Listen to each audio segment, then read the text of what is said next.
because I guess everybody, they probably think I'm like a cat in front of the fish store, that everyone's a potential meal or target for an investigation, and they're right. So, so I'm hoping it'll be a more sympathetic audience, but I don't know. Nobody ever throws things. Yeah. Yeah, exactly.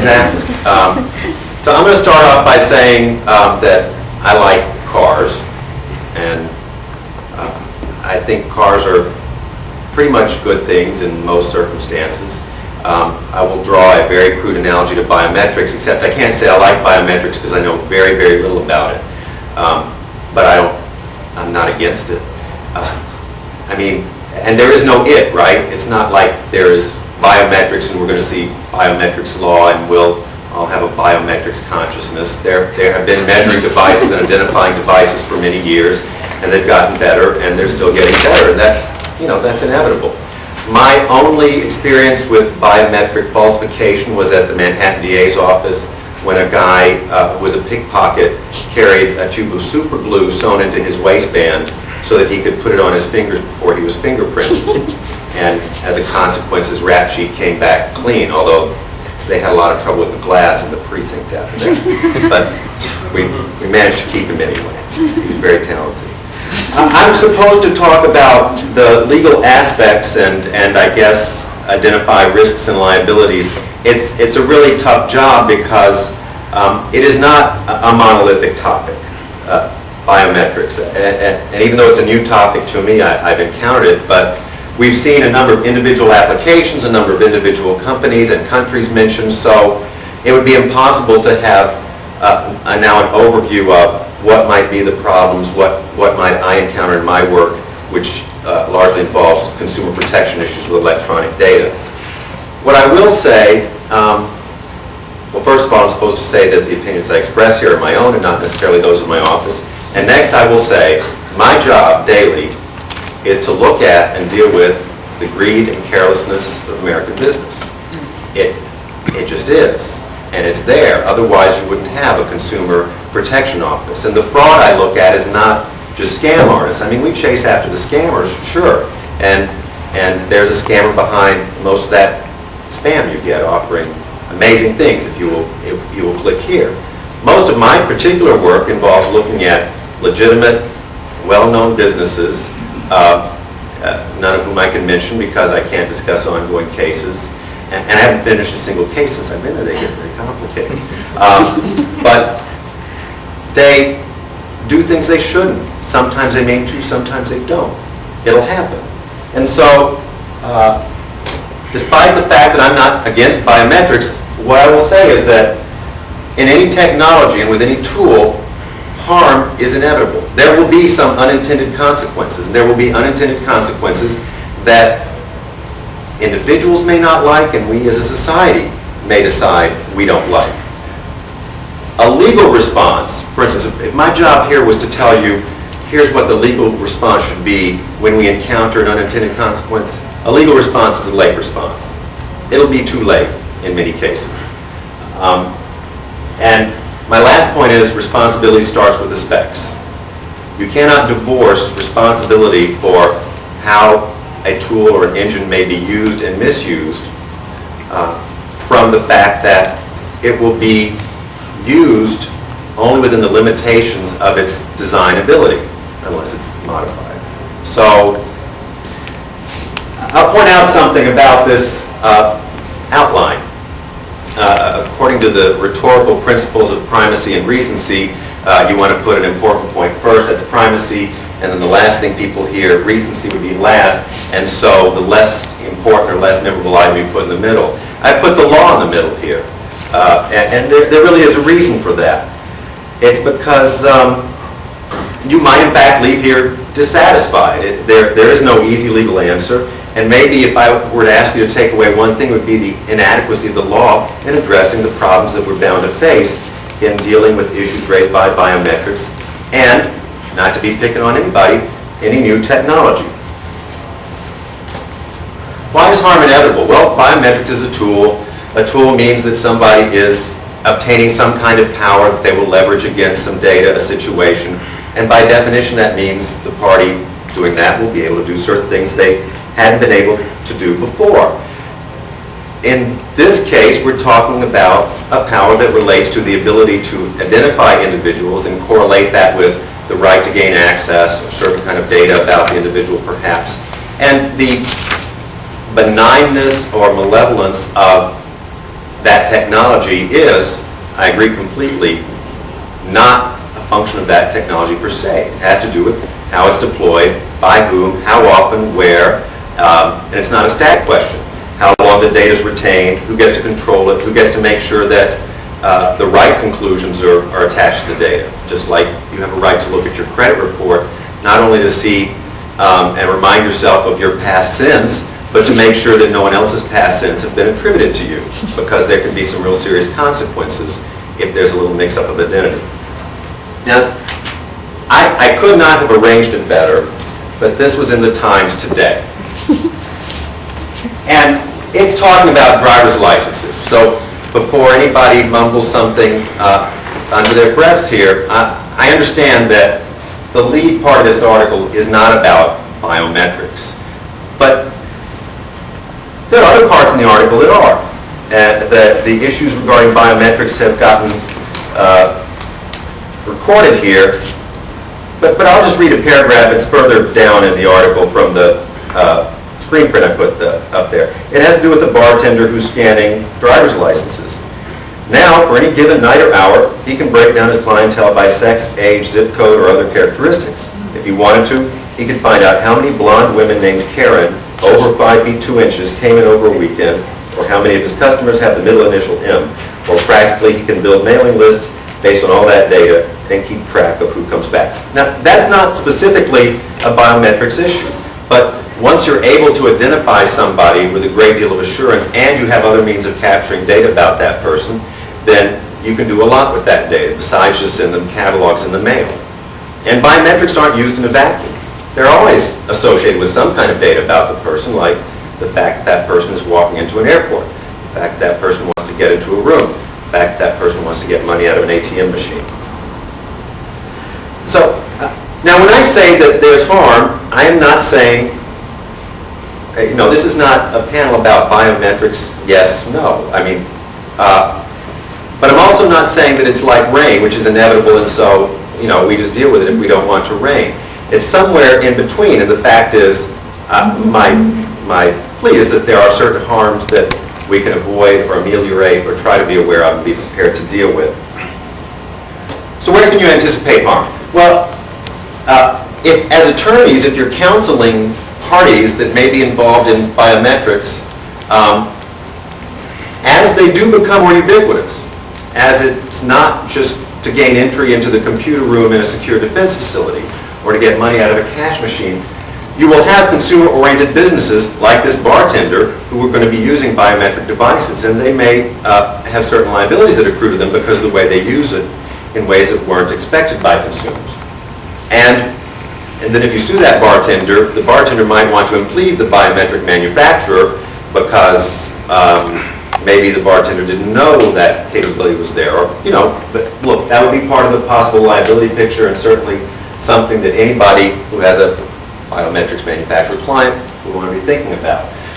Employers are likely to continue to be big users of biometrics devices, and what happens if the employer doesn't delete the data about an employee, and for some reason that data comes to cause that employee harm, like let's say an ex-spouse gets hold of data that's no longer relevant because that person no longer works there and is able to somehow cause some harm.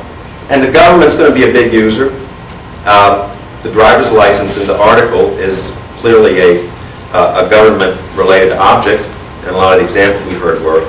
So there are going to be issues that come up in vetting contracts or doing due diligence of what liabilities there may be, or employee relations or duty toward your guests that will now have biometrics part of the picture, just like nowadays telephones and cars are part of the picture of duties that people owe toward each other.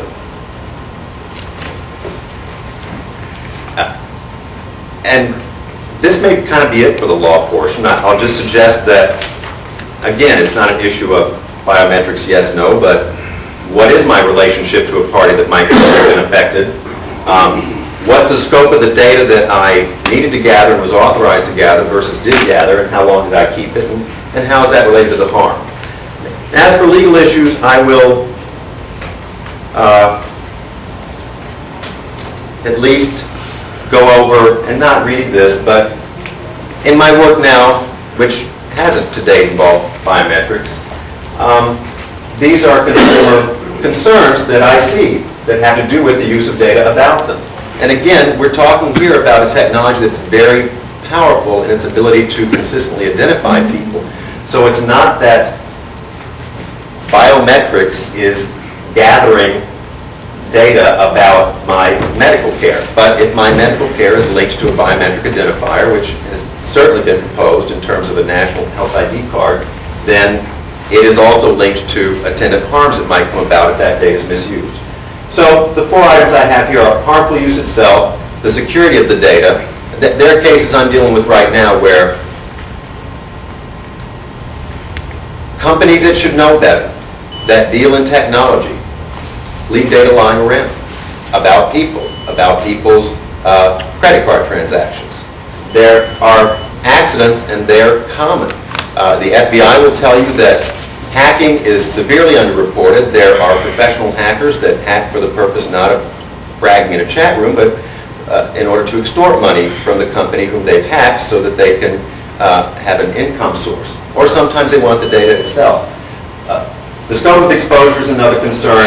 And something that's very hard to articulate is that as more and more devices have certain technological capabilities and they're linked together, the consumer does not have the choice. The consumer does not necessarily have the choice not to look at that machine because the consumer can't get on the plane. Now, there are real good reasons for wanting tight security getting on a plane. In some other circumstances, that might not be quite so desirable, or it might not be quite so desirable if that technology is employed in Afghanistan, or we have China as a client and 800 million people. China has some problems in terms of what it does, sometimes in terms of identifying people who might be affiliated with certain movements or parties. So it's a double-edged sword there, and it has to do with who's holding the sword.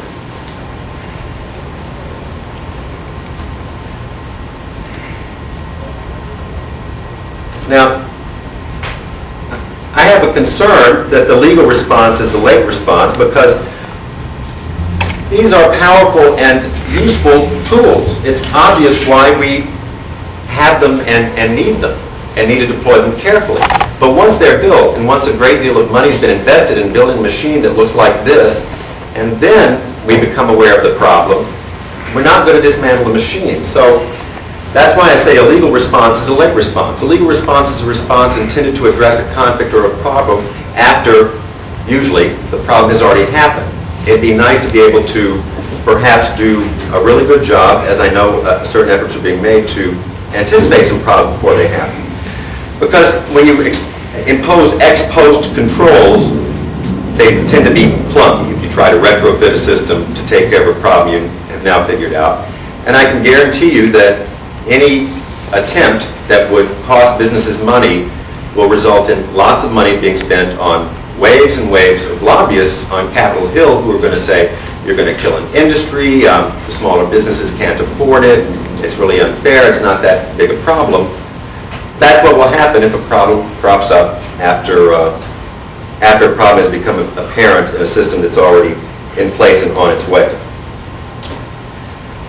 These are just some examples of past legislative efforts to address ex post certain problems that have come up. I will only mention one, for example, Graham-Leach-Bliley, GLB there, that has to do with banking privacy. How many people have gotten a bank privacy notice in the mail? How many people understood it? Just you, Sonia. Are you sure you opted out to the right company, or did you opt out to the marketing subsidiary that has a name, mysteriously similar? I mean, those things are just, there's some that are just per se deceptive. And the Graham-Leach-Bliley bill itself allows a lot of third-party sharing for marketing purposes. So that's an example of the quality of the retrofit you might see in the face of a privacy challenge mounted against a well-established and well-heeled American business system. And I'm not against banks. I bank. I believe in them. I don't want to be misunderstood. I don't have coffee cans buried in the back. I don't have a backyard. These are the New York Consumer Protection laws, and I don't think there'd be the time or the interest to go over them. What I will show you are a few cases in which we've applied them, and there isn't a legal regime currently to deal very well with privacy, much less when it has more sophisticated and advantageous technological implications such as biometrics. I mean, cookies are a little easier to understand and a little easier to vilify, maybe. These are just some examples of cases, and what you'll see here in terms of the actions our office has taken is that they are not in opposition to a given technology. The technology is not pernicious. What they had to do with is whether or not there was adequate notice and permission given such that the consumer was a knowing participant. With brand direct marketing, MemberWorks, what we have is, and it also includes Citibank and Fleet Boston down there. Chase was not one of the banks, but I still laugh when I walk by because their motto is the right relationship is everything. And I think about these other cases where that relationship meant you had a fiduciary relationship with a bank, and what they did was, without telling you, they sold your data to the people who call you up and say they want you to get the Burpee Seed catalog or this insurance. And then the banks got a cut of each successful transaction. With ToySmart, it just had to do with the sale of data when that company went into bankruptcy. And AltaVista and InfoBeat are both cases in which sophisticated companies acquired technology and they either really didn't quite understand how it worked, or they didn't understand that some people might not like the consequences, but simply because of the way they coded their web pages with something called a refer URL, there was a possibility that when you fill out a form and provide name and address, it would get shipped off to the company that happened to be putting an ad on that web page. So were they trying to do this? No. Was it careless or out of not understanding the technology? Yes. It's going to happen. Oh, there's my watch. When I say responsibility starts with the specs, what I'm saying is that there really are cases in which I believe there could be more harm avoidance built into the product itself. My programming days ended in the late 80s, so I don't understand the detailed technology we're talking about here, but I just know down to the soles of my feet that more can be done to ensure that besides expressing adherence to certain principles, the technology can either be fitted with safeguards so that it can be shut off, or that data expires, or that you can recognize contraband data because it doesn't have certain qualifiers on it, or that people at least know it's being used. The reason I know that to be true, to the soles of my feet, is that I spend all day talking to lawyers who represent the people I investigate. And what I often find, and I don't say this, I'm not being flippant, it's not with a lack of humility. They don't understand the technology that they are telling me I shouldn't be concerned about. They just often do not understand their client's business and how technology is fitted into that business. And a lawyer can only rely upon what the client says, and sometimes in deposition I find that the client does not understand the technology they've purchased in a package or that they gained through an outsourcing deal, and they don't usually like to let me talk to the chief technical officers, or whoever built the system was a third party who has since been bought and has gone elsewhere. If it makes money, people will use it and they will believe the best about it. And that's part of the American way, but that can sometimes be to the detriment of what happens when they use it. And I promise you, these same people are spending great amounts of money on the Hill to talk about the integrity of their technology and why it has to work this way, and it's just not always so. What I have also done, though, is I've talked to technical professionals who are just horrified at, oh, this chart, that means technology, and that's just communication, those arrows going one way or the other. Business and technology, the business people aren't necessarily hearing how the technology works, and that's being communicated to policymakers incorrectly, and it'd be nice if everybody talked to each other. That's about the sophistication of my flow chart nowadays. All right. This is just a quote from an article I read, and this was one technologist talking to other technologists saying, can you believe this HIPAA statute regarding medical privacy? They're acting like this is new and it's a big deal. We've known this was how you should protect data all along, but watch out, people are still being really careful with it, and careless with it, and we should all know better. But up there on the hill, they're really making a lot of noise. That's my summary of this quote. And the next one is from the Internet Society, whose conference this year will focus on the convergence of law and technology, because I'm assuming the organization is recognizing that the standards they set, the protocols they develop, and the products that fit into them are now increasingly coming under regulatory scrutiny. And I know that at some point the tech community will feel the fact that because of misunderstandings or misuse of technology, their efforts to build better and new technologies will be regulated in a way that they don't like. That's bound to be the effect at some point. I think, I'm just reading between the lines, that might be why this topic is being raised this time by the Internet Society for its 2002 conference. I must be done, because that's the last slide. So what I'm going to say is, I'll just say I do like cars, but they're not attached to me, and especially since I moved to New York, and I can see them and I know where they are, and usually I know when people are looking at them. So I really would ask any attorney or anybody involved in this to be very inquisitive and to challenge any assumptions regarding the safety of the technology. Virginia may be using it. Within my living memory, Virginia had a law in the books that banned interracial marriages. So I don't know if they might have tried to identify people who are involved in such illicit activity. I know that within fairly recent memory, there were people such as McCarthy and J. Edgar Hoover who would have used identification technologies to take care of the group meeting across the hall, which is gays and lesbians in the law. They wouldn't have jobs as lawyers. They probably wouldn't have jobs, despite what we've heard about J. Edgar Hoover.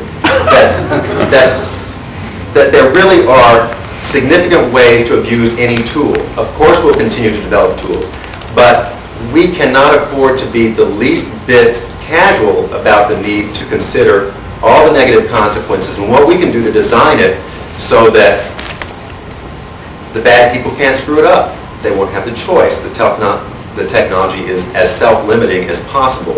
And beyond that, lawyers, technologists, and business people have to participate together and look for ways that they can influence the public debate so that it's accurate. Thank you very much, because I know we're getting low on time, and Brian, I think you'll probably want to figure out how to dispose of the remaining few minutes. Okay. Thanks for allowing me to. Thank you. That's great. I'll have just a final few thoughts, and we'll open it up to some questions for any folks that obviously have them. I found a few select headlines, some from a couple of tech and other publications, to give you a sense of where we're going. A lot of this they touched on. One headline from IDGNet was dentist develops e-tooth.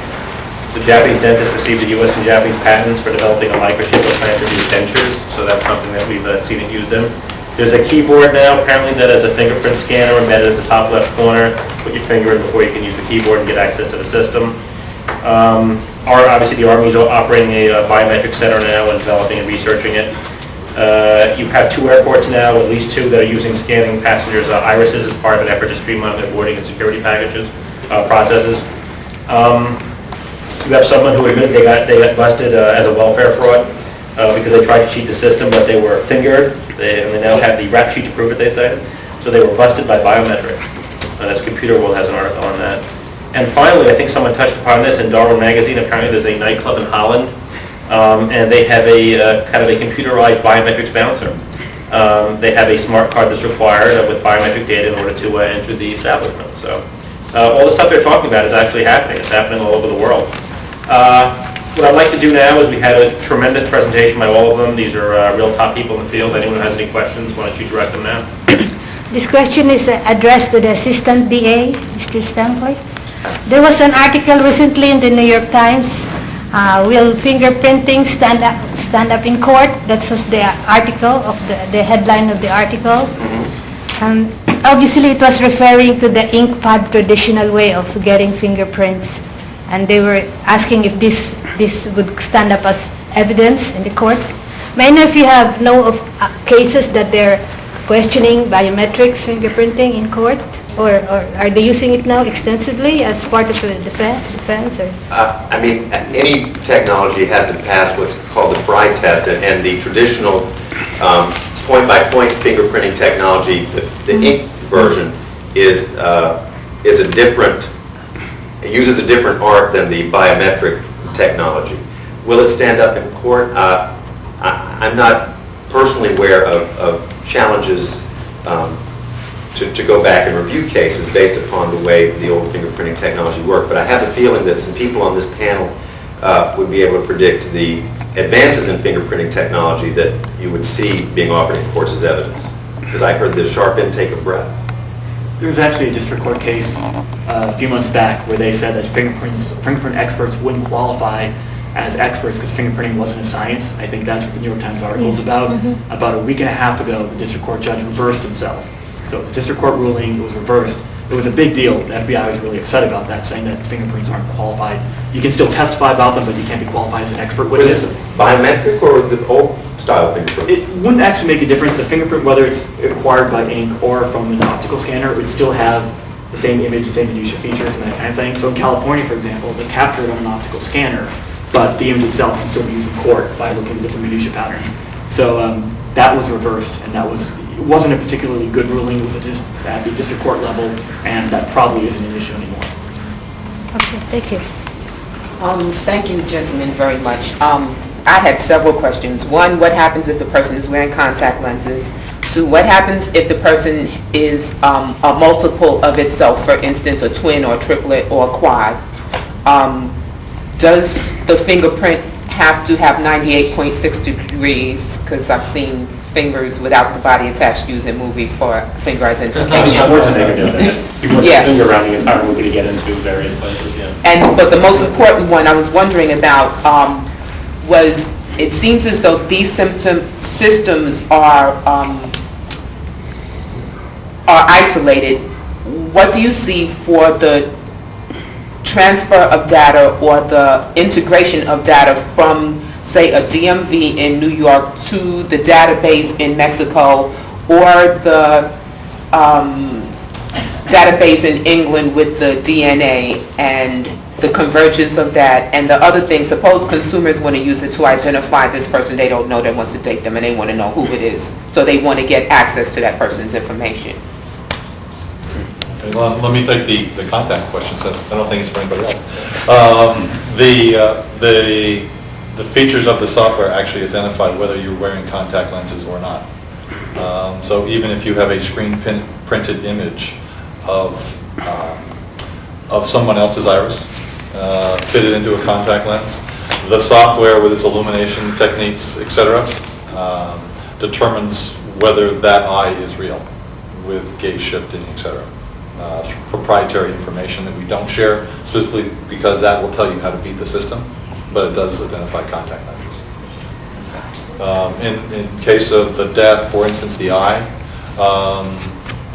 we've had customers ask, well, what happens if somebody pluck out somebody's eyeball and presents it to the camera? And our answer is, well, if that happens, you've got worse problems than the second fault itself. But in the case of an eyeball, quite frankly, it starts to the shape of the eye starts to change immediately, and the software uses features to detect that change in shape.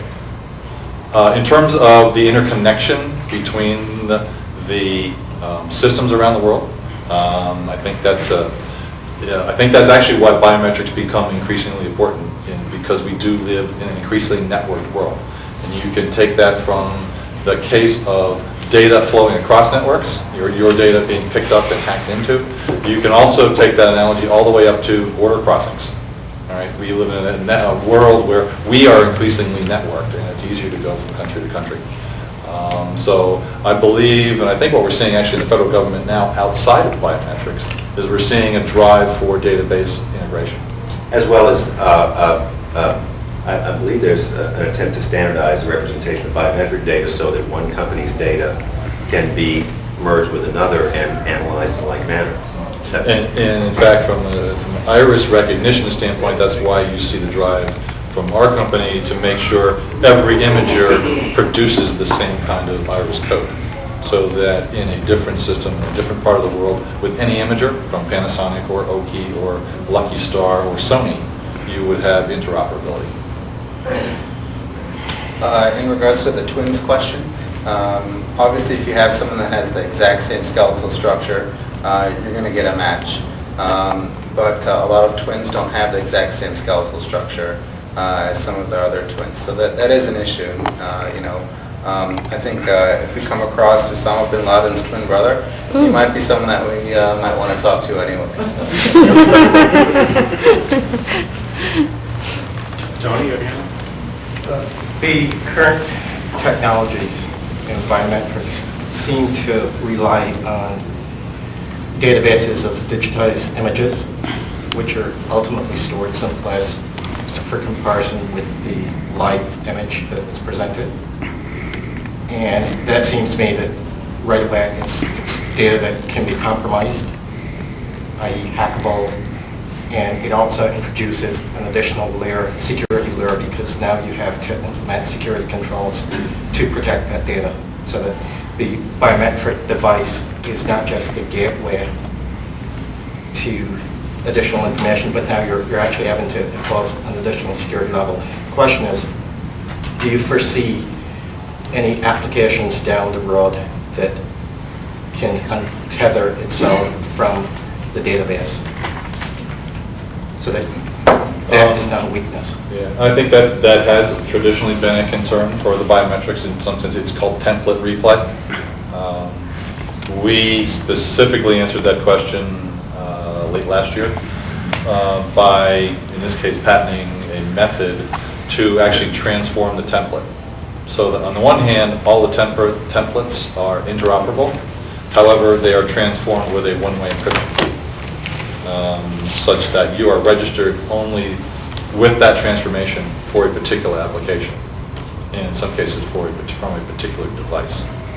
So it splits up the replay of the template. It disallows replay of the templates. For instance, the Canadian government will probably have their own transformation permutation key. Wouldn't allow that template to be replayed in a Visa or American Express application. And there are two other ways of looking at that issue. One is a technology issue. You can use biometrics in a one-to-one format. For example, in Spain, with their healthcare system, you enroll in a biometric system, get your fingerprint enrolled, but you have a smart card, a card with a chip on it that stores your template. So it's not stored centrally somewhere in a database, but you carry it around with you. So you want to get access to your healthcare files, you walk up to a kiosk, put your card in there, put your thumb down, and you get access. So it's not a centralized database. Another issue that you brought up was the fact that it's a centralized database. Yeah, it is. Credit card companies apparently have a database that can track everything I've purchased for the past 25 years. Healthcare databases, databases exist. So I don't think that in and of itself is necessarily a major threat. If you're going to use a technology, something's going to be stored somewhere that tracks something. There are a lot of contingencies in place. There are a lot of security protocols. Encryption is used in almost every biometric deployment. It's secured in a certain way. There are administrative protocols that allow certain people access to the data. But just the mere fact that it's storing templates, I don't think that's a major problem, because that's how technology works. I think the key point is the barrier has been raised. All right, if you're into template replay, you're into sophisticated bad actors. The key point is we have raised the barrier substantially from where security lies today. And if the template itself isn't associated with other data, then there's also the question of what the utility of the template itself is, and whether or not, if the purpose is to authenticate somebody, whoever gets it could then go match it back and affect that a particular individual whose template they seized. Well, it is an important point to raise, because as you try to distribute the system for authentication, all of those components must be at the same level of trust. One of my favorite biometric systems is something I saw a few years ago. It was a hand geometry scanner, and they wound up putting everything into each individual door device. And there was a connection between the door device and the magnetic lock on the door. That was 2 wires. And all the hand scanner did was say yes or no. which was current or no current. So you basically remove the device, put a little battery between the two things, and the mag lock swung open, and I walked through, and they were absolutely horrified. So you do have to maintain that level of trust throughout the entire system. To tie that into my question, you wind up, for instance, putting a template on a card. What these devices are really good at is saying the finger that has been presented to me as a challenge is just like this finger that I've seen before. Whether or not that happens to be John Smith is an entirely separate processing problem, where you're now interfacing with the database, you're now interfacing with all the rest of these things. Do you think that you're overselling your capacity without expanding this trust network to the other systems that are involved? I almost feel like that is an issue for the systems integrators that provide or develop this entire solution. I mean, if you think about it, biometric companies, I'm just a sensor. Yeah. You know, I'm just a sensor. As far as deploying, you know, we look to our partners to use intelligence in how they deploy this total solution that takes into account some of the very important points that you brought up. And I think that as we progress over the years, people are learning from their mistakes. You know, and we're not going to get it right the first time, maybe not the second time.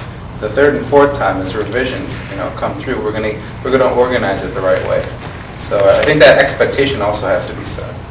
Also, I think the goal of biometrics is to make the system more secure.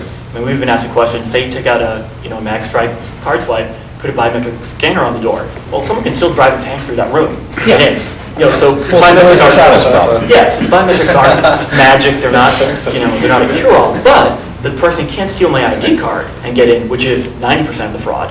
They can't club me over the head and take my PIN number and get into the building, all that kind of stuff. So you're reducing a huge portion of the fraud, but it's by no means perfect. And we tell people, no system out in the world is ever going to be 100%. And your concerns are actually really valid because there are some fingerprint systems that I can break into in 2 seconds. I yank them off the wall, you cross the wires, you hook up a laptop, and you set the threshold. That's definitely a procedural issue. It's not, you're right, it's not a core biometric. That's getting better and better, but it'll still be some level of ability to hack into that. And that the industry is addressing that, I think, pretty well. But the core underlying factor is that even if you could cross the wires, you could do it easier with a magstripe card or something else. So the goal is to raise the bar as much as you can, not quite make it perfect. And it's the security is a combination of people, process, and technology. Right. We focused on the technology. People employ different levels of technology and process for different levels of security. Someone will use a biometric and then become a bad actor. You know, they will either somehow fool the enrollment and verification upfront enrollment process upfront, or they will act as a good actor until such time that they need to change behavior. Do you feel that you've outpaced the rest of the security industry? For instance, are you trying to erect a fence with a single 2-mile tall picket?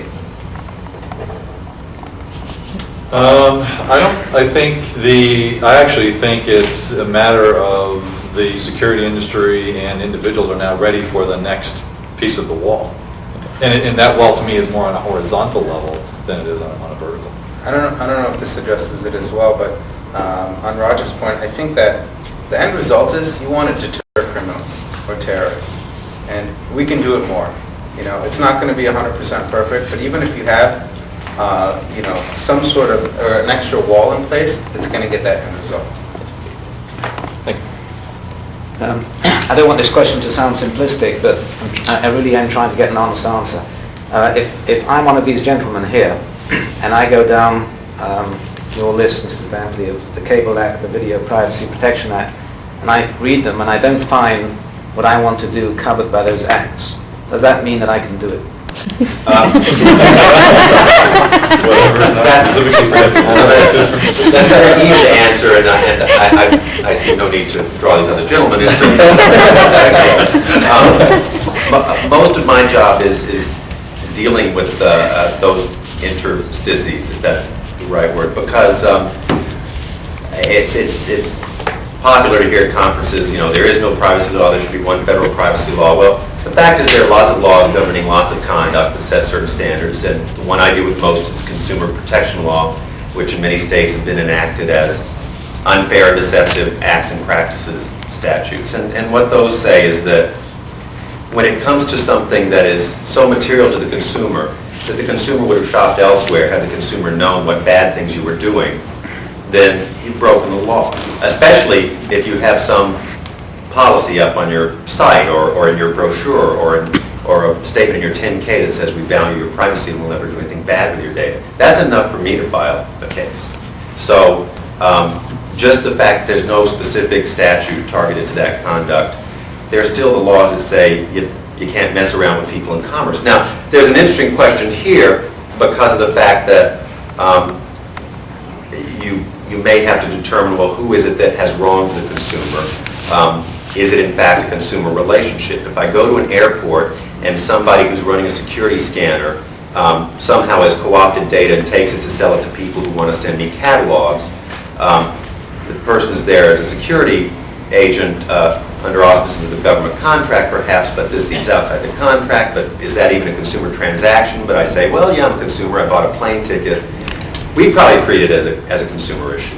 But the fact is there will be people collaterally affected by biometric technologies in cases where they're not buying something at a convenience store.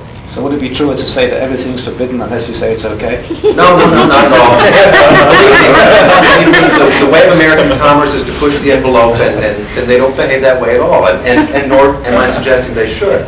I mean, I've had people tell me, look, we'll use this data as much as we can, however we can, until somebody says no. So, no. Obviously, people don't assume it's expressly forbidden, and I wouldn't want to take on the burden of saying that's the way it should be. On your point, there was a case a few years back where several DMVs, when they captured your face image, were selling it to a privately held company up in New Hampshire. The company then was going to use that for check cashing fraud. So if you're going to write a check, when you write the check at Kmart or whatever, your facial image will pop up on the screen. Now, when you go get your driver's license, you don't know that the government can sell your data. They can do almost anything they want with it. And what had happened actually is that privately held company was funded by the Secret Service. So there's a huge flack about that, and all the DMVs rescinded their contracts. But it was being done. So your data right now can be sold by anybody. If you go enroll in a fingerprint system for whatever, they can capture that database and sell it to terrorists in the Middle East, and do whatever they want with it. There are very few regulations that prohibit that now, and the government actually sells that information today. Although that's been illegalized in a number of states, but so many businesses, because of the publicity of the privacy issue, have taken to issuing privacy statements. They couldn't be doing me a better favor, and because they have to for PR purposes, but once they've committed themselves to that, that's a contract. That's an obligation of the consumer that they must uphold. Considering the connectability from an interagency point of view of biometrics, how excited is law enforcement right now about possibly connecting into biometric databases that can be connected through different agencies? Have you been approached by law enforcement? Are you cooperating with law enforcement when you develop some of these products? I think it's going to be a fact of life. I mean, I think what you're seeing now, particularly in the U.S., is multiple agencies involved in a decision. In some cases, that looks like mass confusion. And I think in order to ensure security in some instances, you're going to have sharing of data. Because right now, there are islands, and that doesn't do anybody any good. You hit upon a very thorny issue, though. California is a really good example. Department of Motor Vehicles captures fingerprints from every single person who gets a driver's license. The data is stored by the Department of Justice. The Department of Justice is prohibited from looking at that data unless the DMV asks them for that. Then once they move over to a fingerprint system that actually does the matching, right now it's the storing. That's going to be a very important issue. Supposing someone the president gets shot in California, the law enforcement agents are going to say, we need to look at that driver's license data, not just the FBI data. We want that data. And they have it. It's in their office, it's in their databases, but they're not allowed to look at it by law now. And it's an extremely thorny public relations issue. People in California don't want to get a driver's license and get their, a deadbeat dad notice in the mail, or get their, parking ticket in the mail a few days later. But even taking it to the next step, I mean, a person can walk into a restaurant in France and pay the credit card bill with their thumb, and instantly in California, a little bell will light up and their face will run up on the screen and say the man that we're looking for is in France, and I'm not really saying anything's wrong with that. I'm saying, how excited is law enforcement right now about that possibility of having all the databases interconnected so that constant surveillance can be made on particular parties? I think we have to be careful about that being done. However, I think what you're seeing, you're seeing an increasingly networked world, however you want to define that. Right. Define it physically the way we move around. You're seeing increased jurisdictional disputes, right? You're also, in some sense, it's going to be, you'll possibly see a states' rights battle. Right? But the fact is, we live in an increasingly networked world, and that causes natural friction between agencies and between geographic forms of government, from local to county to state. You actually see, in some cases, local and county governments are less a factor than they were when communications and networks and travel weren't so ubiquitous. One thing that's a little bit comforting with that, I guess, is that the integration issue is not necessarily as easy as one might think. I mean, I have a checking account at Chase Bank.